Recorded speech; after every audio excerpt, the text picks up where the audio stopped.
दरबार में गरज रहे हनुमान। आइए ऑन करिए अपना कैमरा। देखिए बात उस समय के बाबा जी जब माता जानकी जी के रावण हर के ले गए भैया हो। बात उस समय के बाद जब सीता मैया के रावण हर के ले गए और श्री हनुमान जी महाराज लंका में पहुंचल बने माता जानकी जी के पता लगावे। हनुमान जी महाराज लंका में जाके इतना में खलबली मचा देने की पूरा रावण की सेना डर गई। मंदोदरी रावण के बार बार समझौली कि ना अब वो समय बा छोड़ दे, लेकिन रावण मानत नहीं करे। रावण के तमाम मंत्रीगण समझाते हैं, विभीषण जी समझाते हैं, रावण के तमाम मंत्रीगण समझाते हैं, लेकिन रावण मानता नहीं है। अंत में हनुमान जी महाराज लंका में पहुंचल बनी इतना ना खलबली मचा देने बनी पूरा लंका में हाहाकार मचल बनी। का भाव हनुमान जी महाराज बोलते हैं रावण के दरबार में, एक बार सभी लोग बोलिए जय श्री राम। जय श्री राम। कहा गया कि जो राम का नहीं वो किसी काम का नहीं। पूरा लंका में हाहाकार मचल बा। मंदोदरी रावण के समझाओ तरीके है ना। जमुनिया से हम सभी के गार्जियन, हम सभी के अभिभावक आदरणीय श्री राजकुमार कुशवाहा जी, मैं आपको प्रणाम करता हूँ। भगवान देवादिदेव महादेव की विशेष कृपा आपके ऊपर बनी रहे। श्री हनुमान जी महाराज की विशेष कृपा आपके ऊपर बनी रहे। सदैव आप स्वस्थ रहें, मस्त रहें, पद प्रतिष्ठा बनी रहे, मंगलमय कामना है। मंदोदरी रावण के समझाओ तरीका से कि सबके नीचा दिखा के गए चाचा जी आज भारी झटका लगा के गए।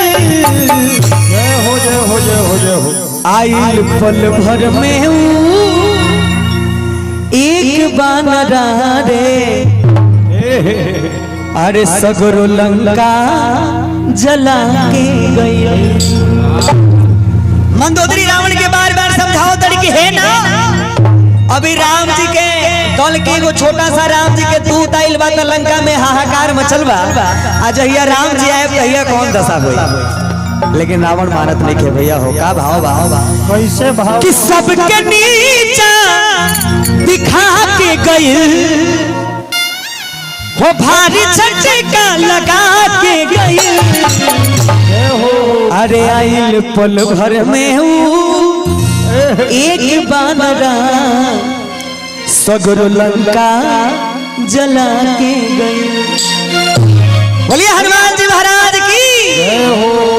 तो जितना लोग भगवान श्री राम जी के मानेला, जितना लोग हनुमान जी महाराज के मानेला, तने एक बार दोनों हाथ ऊपर उठा के जय श्री राम और ताली बजा के हमारे साथ गाई रुआ साहब कि आइल पल भर में एक बानरा सगरो लंका जला के आइल पल में एक बानरा सगरो लंका जला के वो सबके नीचा दिखा के गई।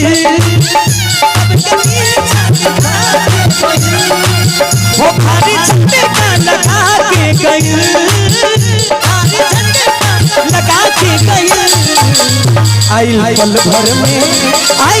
भर में एक बानरा सगरो लंका जला। आइल पल में एक बानरा सगरो लंका जला।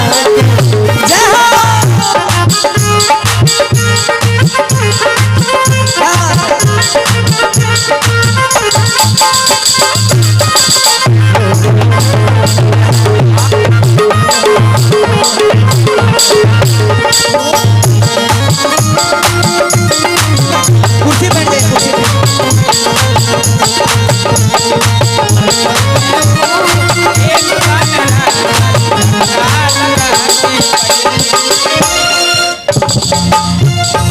मंदोदरी रावण के समझाओ तने कि राम जी के अभी एगो दूत आइल बताई हलवा।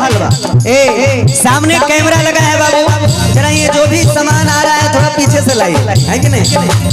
एक ही को बनरा मचौलस तबहिया कहा गति होई रामिया जई कहिया कहा गति होई रामिया जई कहिया कहा गति होई रामिया जई एक ही को बनरा मचौलस तबहिया। धन है मुन्ना बाबू, आदरणीय मुन्ना यादव जी, दोनों हाथ से बार बार प्रणाम, स्वागत है आपका, अभिनंदन है। आइए मंच पे आ जाइए। एक ही तो बनरा अरे मचौलस तबहिया कहा गति होई रामिया जई है कहिया कहा गति होई रामिया जई है कहिया कहा गति होई रामिया जई है कहिया। हमारे बड़े प्रिय भाई आदरणीय मुन्ना जी की तरफ से हजारों रुपए करदास। हनुमान जी महाराज आपकी पद प्रतिष्ठा बढ़ाते रहे, आप सदैव स्वस्थ रहिए, मस्त रहिए, हंसते रहिए। बहुत बहुत प्रणाम। एक कुर्सी पे बैठाइए, एक कुर्सी दे दीजिए बाबू को, बैठाइए, बैठ जाइए बढ़िया से, अरे कुर्सी बैठिए। हो एक ही को बनरा मचौलस तबहिया कहा गति होई रामिया जई है कहिया कहा गति होई रामिया जई है कहिया कहा गति होई रामिया जई है कहिया। हो सबके मूर्छित बना के गई, सबके मूर्छित बना के गई, हो भारी झंडे का लगा के गई। बोलिए हनुमान जी महाराज की जय हो, बोल आनंद कंद भगवान की जय हो। हनुमान जी महाराज इतना न खलबली मचा दिल बनी कि पूरा लंका में हाहाकार मचल बा। कि सबके मूर्छित बना के गए,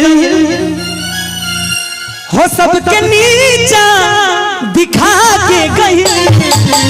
आई पल भर में एक बारा सगरन भर में वो एक बारा सगरन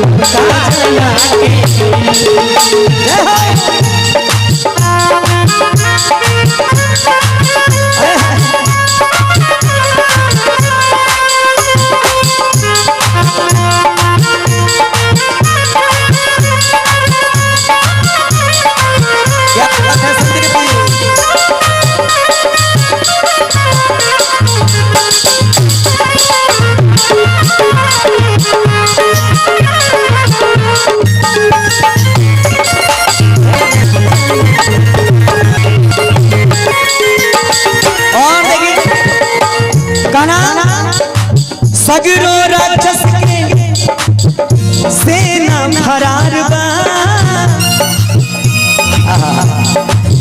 आपके बस स्नेह बना रहे, प्यार बना रहे, रुपया पैसा ना चाहिए, बस प्रेम चाहिए। हमारे हृदय प्रिय भाई, हमारे सहपाठी हैं, हमारे भाई हैं, हृदय प्रिय भाई हैं, आदरणीय डॉक्टर मुकेश कुशवाहा जी की तरफ से ढेर सारा प्यार आया। एक बार जोरदार तालियां बजनी चाहिए। भगवान करें आप ऐसे ही स्वस्थ रहें, मस्त रहें और देश दुनिया में आप चमकते रहें, देश की सेवा करते रहें। माता पिता का आशीर्वाद आपके ऊपर बना रहे।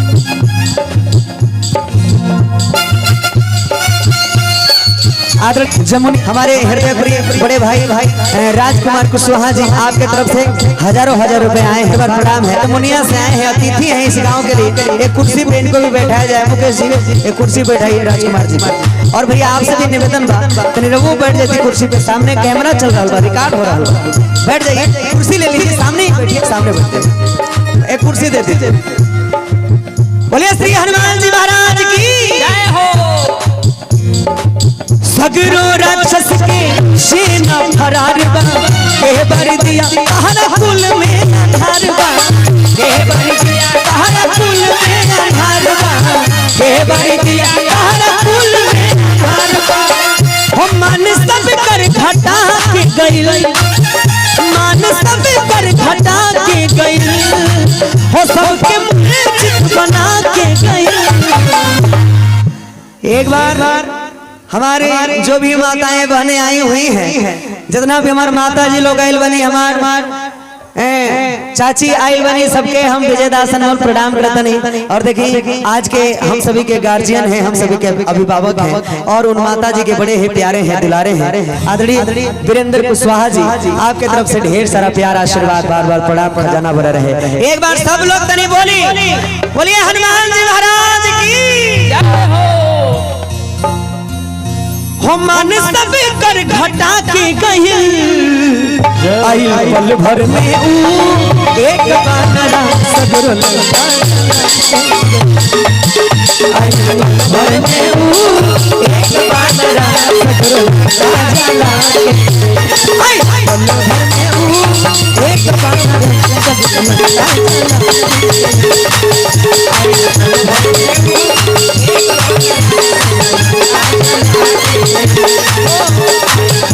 एक बानरा सगुर लंका जला